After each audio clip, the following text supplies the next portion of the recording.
সম্মানিত দেশবাসী ও মুক্তিকামী ছাত্র জনতা, শহীদের রক্তের বিনিময়ে ছাত্র নাগরিকের অভ্যুত্থানের মাধ্যমে আমরা যেই ফ্যাসিস্ট হাসিনার পতন ঘটিয়েছি এবং একটি নতুন বাংলাদেশের আকাঙ্ক্ষা করছি, তাকে নস্যাৎ করতে বিভিন্ন শক্তি ইতিমধ্যে তৎপর হয়েছে এবং নানা ধরনের ষড়যন্ত্র এবং পরিকল্পনা করা হচ্ছে।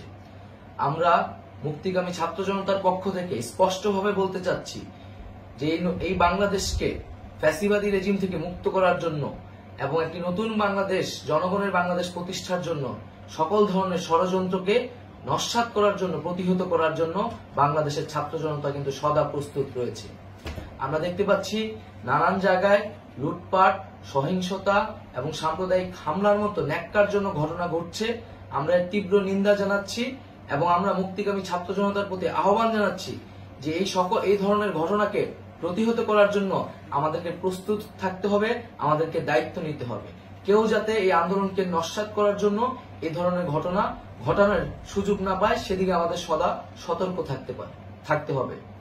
আমরা আরো দেখতে পাচ্ছি যে রাষ্ট্রপতি গতকাল বলেছিলেন যে অনতিবিলম্বে তিনি জাতীয় সংসদ বিলুপ্ত করবেন, কিন্তু আমরা এখনো দেখছি যে একটি অভ্যুত্থানের পরেও এই ফ্যাসিস্ট হাসিনার জাতীয় সংসদ রয়ে গেছে।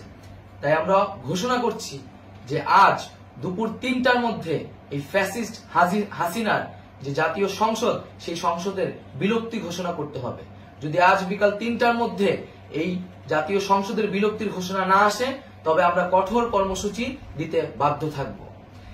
এছাড়া বন্ধুগণ, সবার জন্য আমরা জানাচ্ছি যে আমাদের যে অন্তর্বর্তীকালীন সরকারের কথা আমরা বলেছি, সেই সরকারের প্রধান উপদেষ্টার নাম আমরা ইতিমধ্যে ঘোষণা করেছি এবং এই সরকারের অন্যান্য উপদেষ্টা সহ সামগ্রিক রূপরেখা আমাদের প্রস্তুত রয়েছে।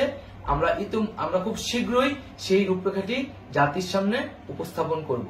আমরা বাংলাদেশে স্থিতিশীলতা চাচ্ছি, সমাজে ন্যায় বিচার চাচ্ছি, সেজন্য কার্যকর পদক্ষেপ নিতে হবে এবং তার প্রথম পদক্ষেপটি হতে হবে এই জাতীয় সংসদ ভেঙে দেওয়া। এবং সবার প্রতি আহ্বান থাকবে, আপনারা শান্তিপূর্ণভাবে অবস্থান রাখুন, শান্তিপূর্ণভাবে এবং অহিংসভাবে এবং সকল পরিকল্পনাকে, ষড়যন্ত্রকে নস্যাৎ করার জন্য সদা সতর্ক থাকুন।